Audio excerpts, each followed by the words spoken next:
Kung iniisip mo kung paano makakuha ng trabaho sa Canada, ngunit hindi ka sigurado kung paano, nasa tamang lugar ka.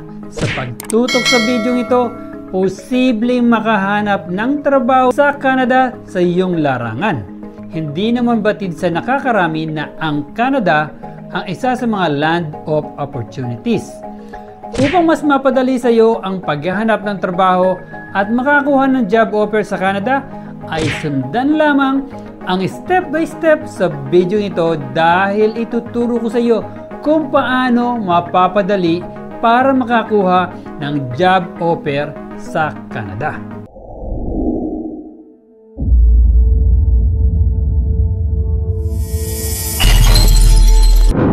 Kung hindi ka Canadian o walang permanent residency sa bansa, ang unang bagay na dapat mong gawin ay mag-research sa mga portal ng paghahanap ng trabaho o hanapin ang iyong network. Kung nakapagpasya ka at gusto mong lumipat sa Canada, ang pagtingin sa mga portal ng trabaho ay palaging isang magandang lugar upang magsimula.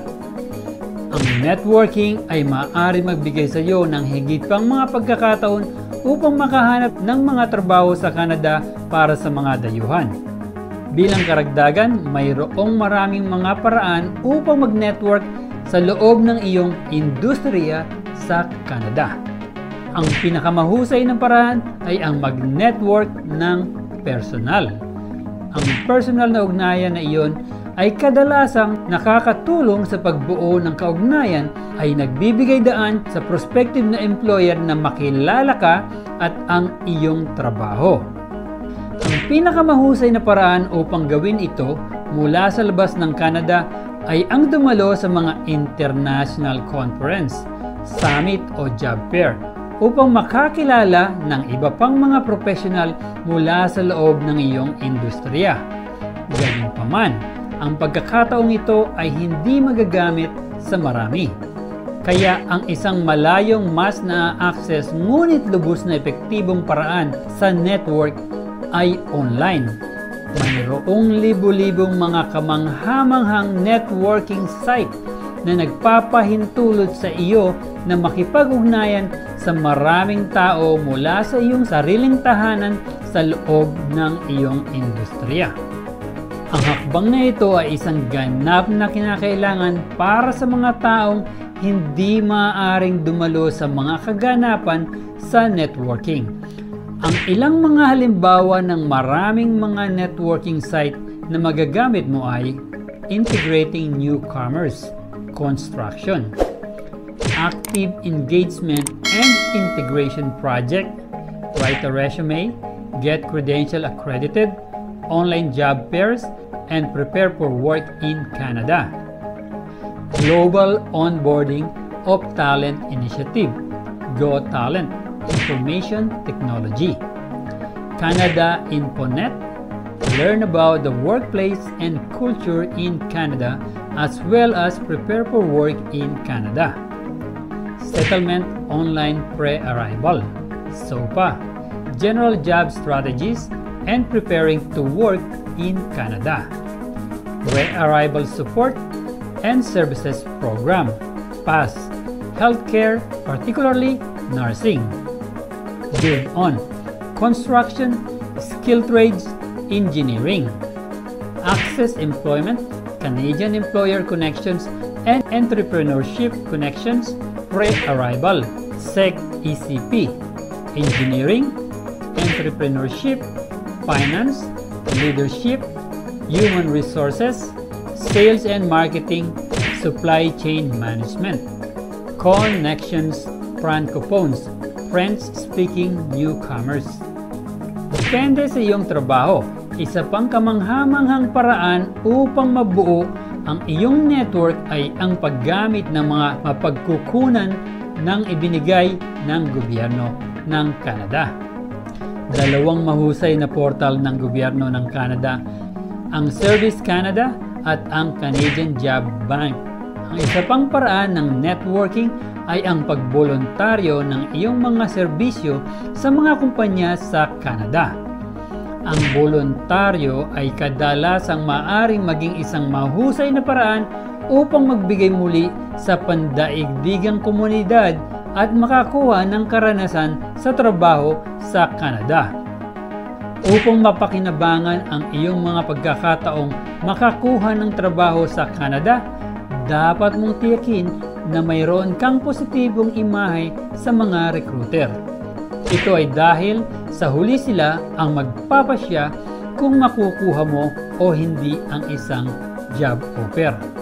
Ang isang mahusay na paraan upang matiyak na hindi ka makakasama sa maling panig ng mga recruiter ay ang maging mapili sa mga trabahong iyong ina-applyan. Kung nag-a-apply ka lang para sa mga trabahong tiwala kang sapat kang kwalipikado, mas malamang na seryosohin ka ng mga recruiter. Ang isa pang paraan upang bumuo ng kaugnayan sa mga recruiter ay ang pagiging maagap tungkol sa iyong mga aplikasyon sa trabaho. Tiyaking mag-follow up sa mga aplikasyon kung hindi ka makakarinig ng pagbalik sa loob ng mahabang panahon. Siguraduhin pasalamatan ng iyong recruiter sa pagtatapos ng proseso kung matagumpay ang iyong aplikasyon. Dapat mong tiyakin na ang iyong online na reputasyon ay ang pinakamahusay na magagawa nito. Panatilihing aktibo sa mga site tulad ng LinkedIn upang matiyak na ikaw ay well-received online.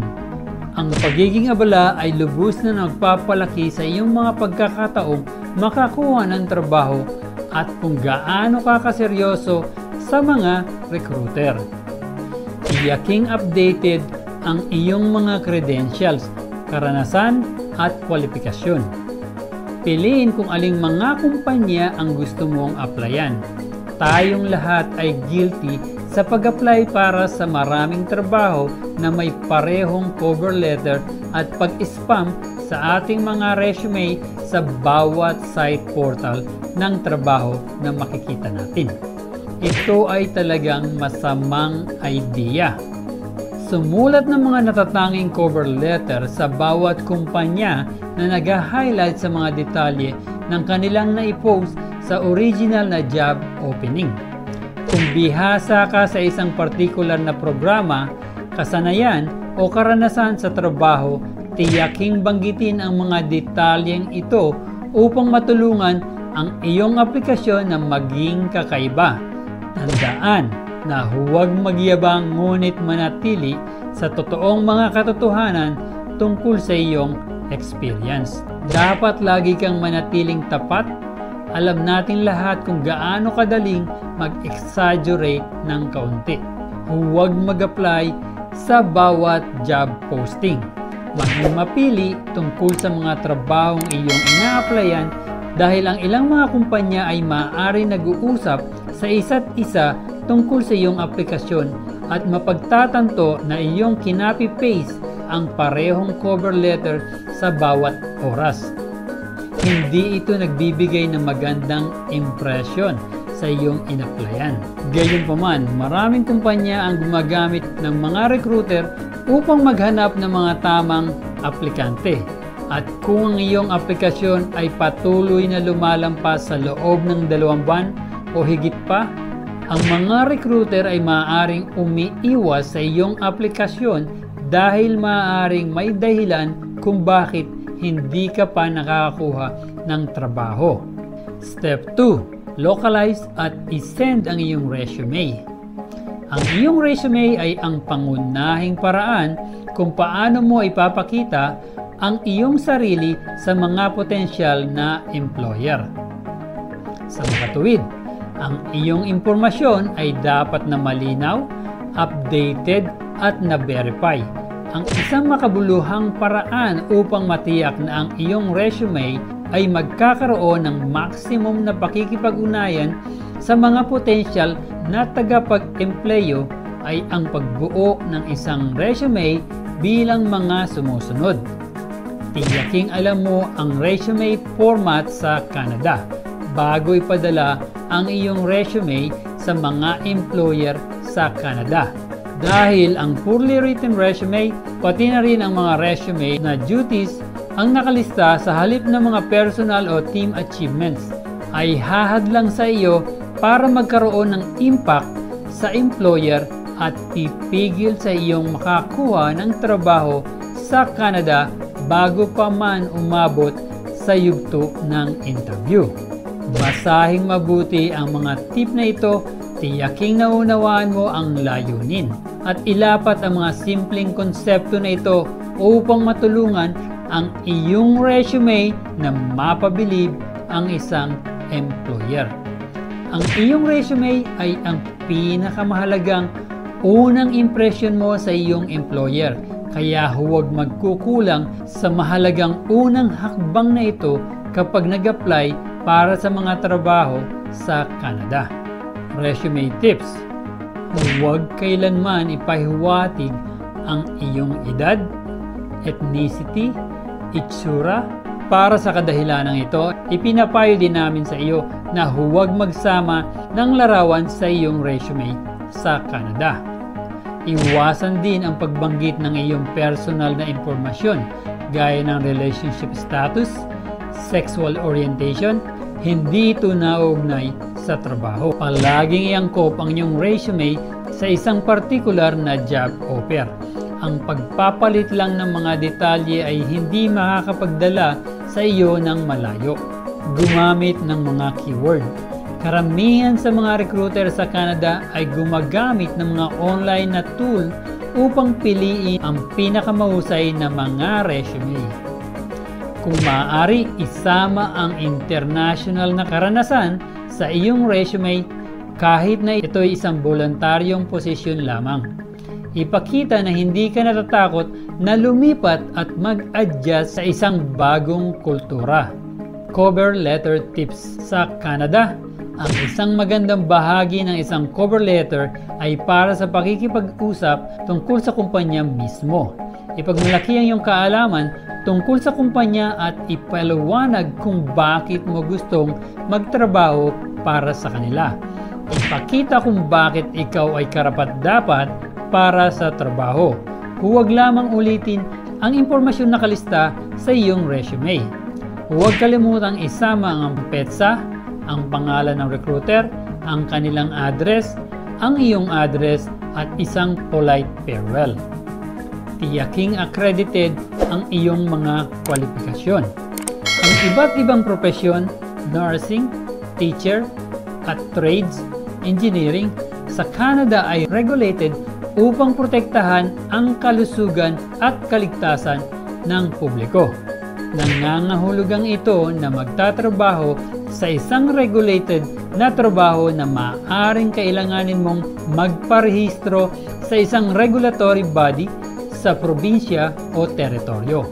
Higit pa rito, kailangan mong patunayan na ang iyong mga kwalipikasyong pang-edukasyon ay katumbas ng mga pamantayan ng Canada, lalo na kung ikaw ay nag-apply para sa mga trabaho kung saan ang pagkakaroon ng post-secondary na edukasyon ay isang mahalagang pangangailangan. Maaari mong i-accredit ang iyong mga kredensyal sa pamamagitan ng itinatawag na Educational Credential Assessment mula sa mga independent na ikatlong partido gaya ng World Education Assessment, WES. Ang dokumentong ito ay nagkakahalaga ng $200 Canadian at tumatagal ng humigit kumulang na 10 days upang maproseso. Kailangan ba ng Educational Credential Assessment ang lahat ng trabaho sa Canada? Hindi.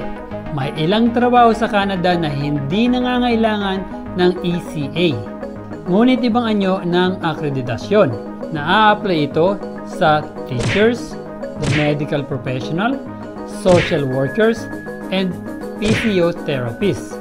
Ang mga trabahong ito ay kailangan pumunta sa mga regulatory board upang mag-apply para sa alinman sa karagdagang pagsasanay o mga examination na maaaring magastos at nakakaubos ng oras.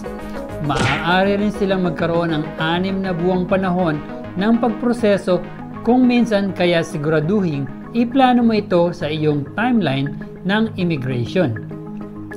Mayroon ding ilang mga skilled trades na nangangailangan ng karagdagang certification ngunit ito ay nag-iiba-iba sa bawat probinsya kaya't mangyaring magsaliksik sa iyong rehiyon na pinili bago magpatuloy sa iyong documentation.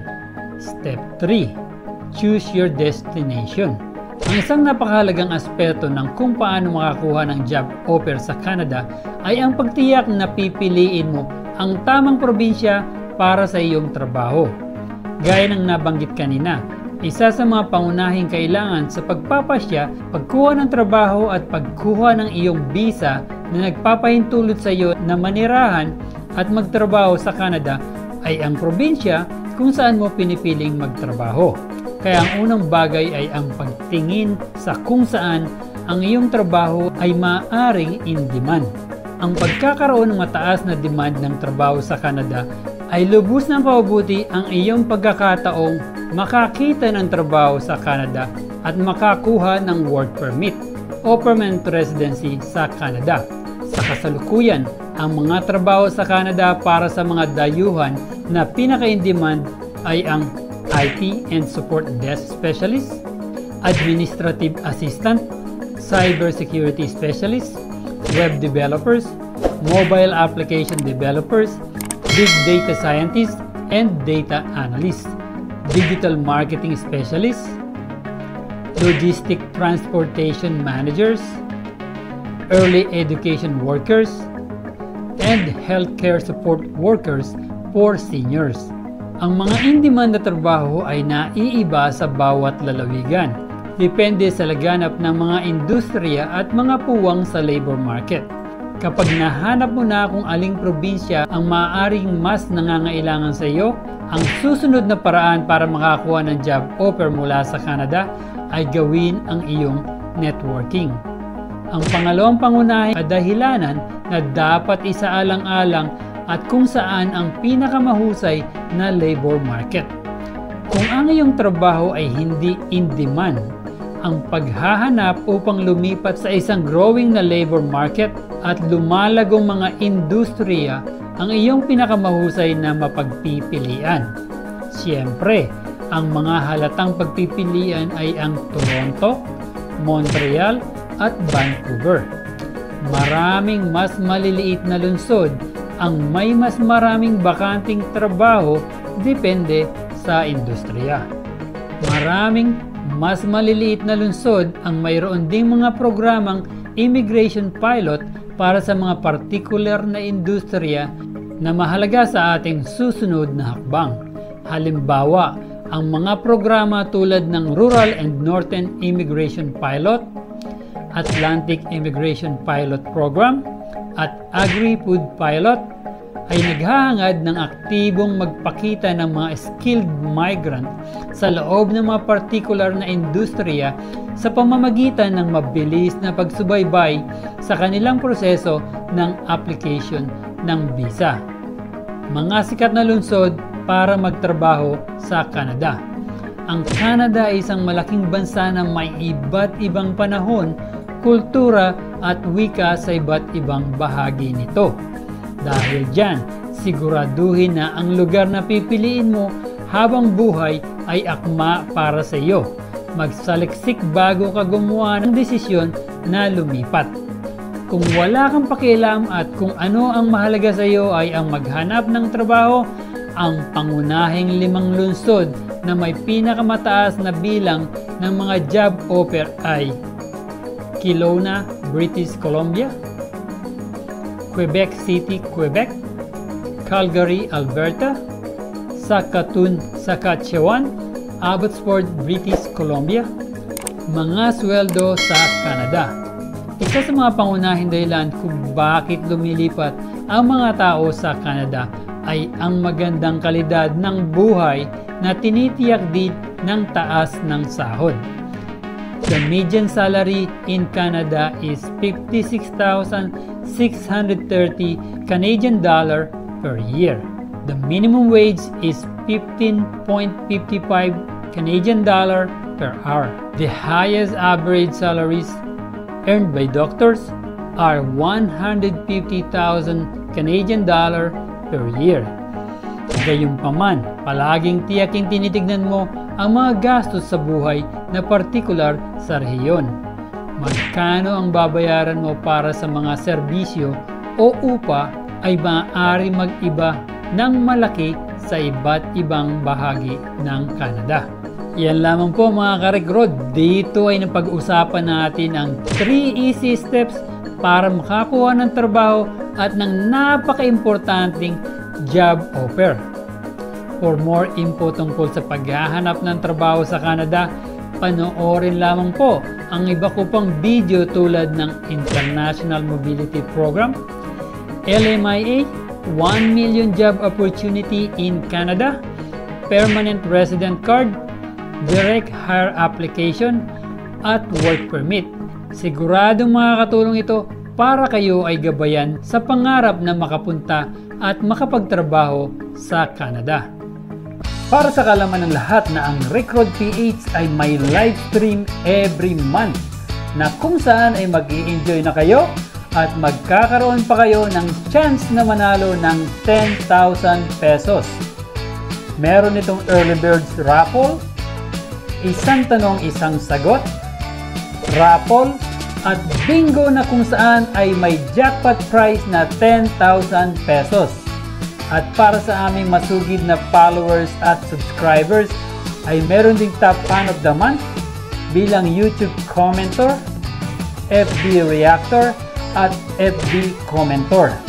Halina at samahan niyo ako at siguradong mag-enjoy kayo sa mga bagong video at marami pang chance na manalo ng malaki pang premyo sa aming live stream. Sana ay may panibago kayong natutunan. Please abangan ang aming mga susunod pang mga video at sigurado mag-enjoy kayo at marami kayong matututunan. At kung may mga katanungan kayo tungkol sa ating napag-usapan, huwag po kayong mag-alangan na ilagay ang inyong mga katanungan sa comment section upang mabigyan po namin kayo ng kasagutan. At please huwag kalimutang mag-like, share, and subscribe at hit the notification bell pati ang all para lagi kang updated sa aming bagong video. Muli, palagi niyong tatandaan na dito sa Recruit, prioridad namin ang inyong kaalaman tungo sa inyong kaunlaran. Paalam, kabayan!